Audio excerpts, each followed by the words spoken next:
Hello po, magandang umaga po sa inyo. Naku po, mga kababayan, ang tagal ko pong nawala dito sa larangan ng vloggers ko sa aking YouTube channel.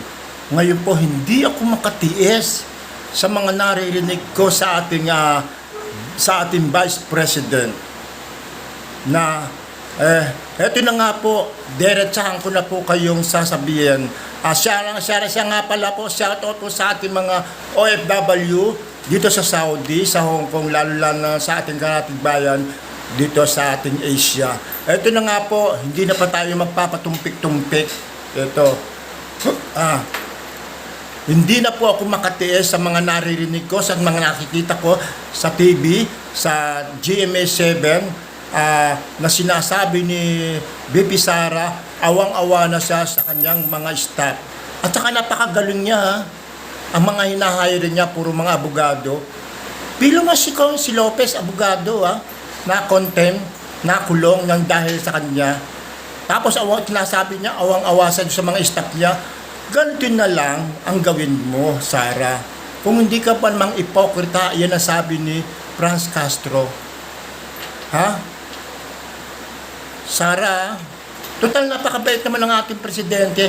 Pwede mo naman sabihin sa kanya, ganito, boss, sir, yung ating confidential fund na ubos ko po. Yan lang naman sasabihin mo. Kung wala kang namang nagawa na sa mga naitulong, basta sinabi mo lang, ito sabihin mo lang, naggamit ko sa akin sa panglalalaki, ginamit ko na pang check-in sa diyan, sa mga yun lang naman, gano'n lang kasimple.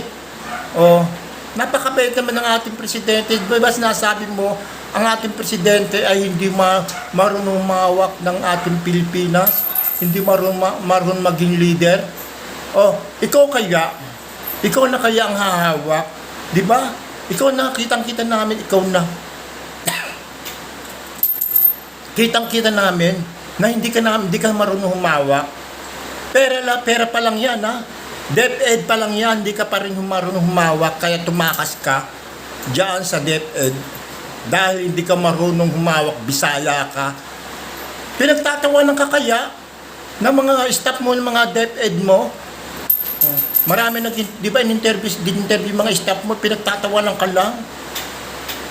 Napakatanga mo. Bugok ka kasi. Kaya tapos sasabihin mo ang ating presidente hindi marunong maging leader ng Pilipinas.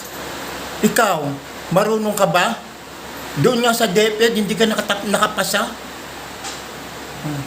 Ngayon, sinasabi sa iyo ni Franz Castro, huwag kang ipokrita.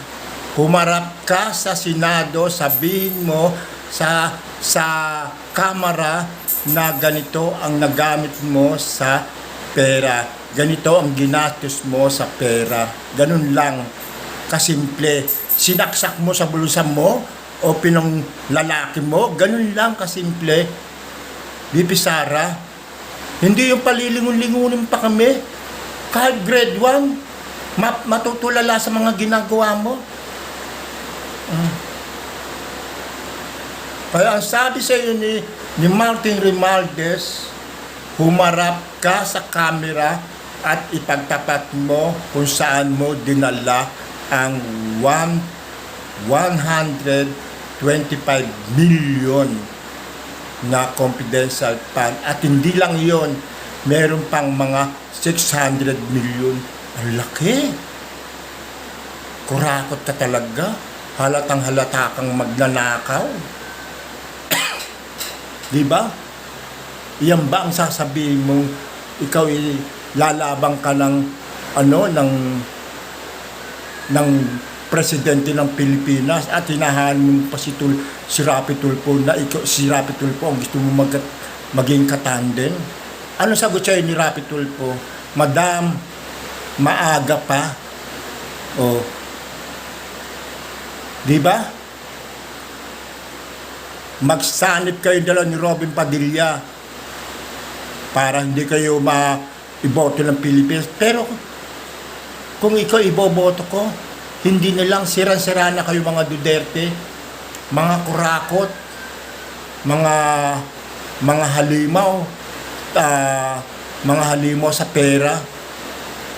Halatang halata na kayong mga angka ng mga Duterte. Hindi kayo mapagkakatiwalaan. Humarap ka sa camera at sabihin mo kung saan mo dinala ang confidential fund. Iyon lang. Sabihin mo, ginastos nyo yung dalawa ni John Adonis mo, yung basketballista mo. Yan ang ipagtapat mo. O, paano po, mga kababayan, maraming salamat po. Paki-shoutout po sa inyo at paki-like and share.